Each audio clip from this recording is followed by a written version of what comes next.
The desire to change the nation's governance is still on, with Gen Z vowing to start a campaign to convince Kenyans to take part in the ID registration drive, which will then allow them to register as voters in 2027.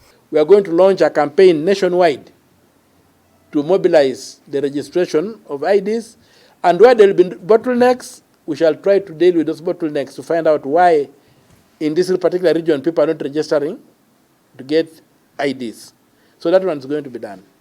That if you are born today and you are going to live for 80 years, I want you to divide 80 years by 3, and you'll have 26 times. So you will be going to the National Registration Bureau to register for your ID 26 times, and each time you'll pay 1,000 bob.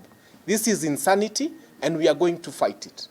We were about to mobilize our young people to pick up our IDs because we want young people to vote in 2027 and to vote out a rogue regime. Addressing journalists on Wednesday, they opposed the government's proposal to have IDs that expire after a certain period. They emphasized that the next government will be formed by the youth, putting on notice politicians currently in office who they say have overstayed their welcome, and that this is a new beginning for the nation. Young people are coming together. Young people have come together.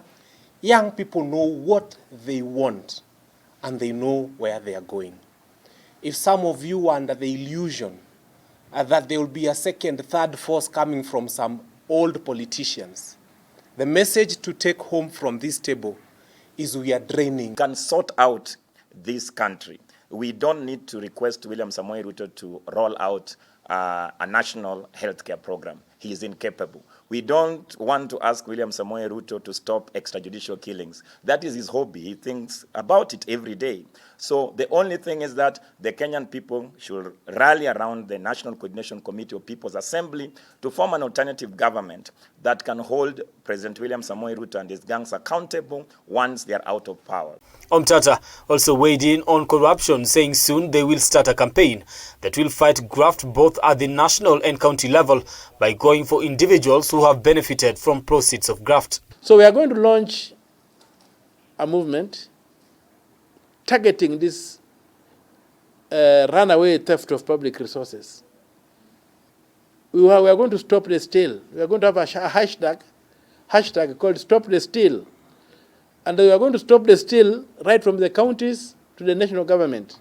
We want to go after these thieves. It's no longer the war on corruption. We are launching a war on the corrupt. As the nation continues to find its footing on the recently launched Social Health Insurance Fund, the first-time senator and his brigade have condemned Kenya's high taxation rates, indicating that certain government actors are using levies to steal from tax-paying citizens, threatening to rally Kenyans not to pay. Can't pay, won't pay. And we are just at the tipping point whereby we can't pay taxes and therefore we won't pay. Because if you look at what I've put is 2.7% on pay slips, it's tipping over. So I want to specifically talk about the issue of this SHIF scandal that is about to blow.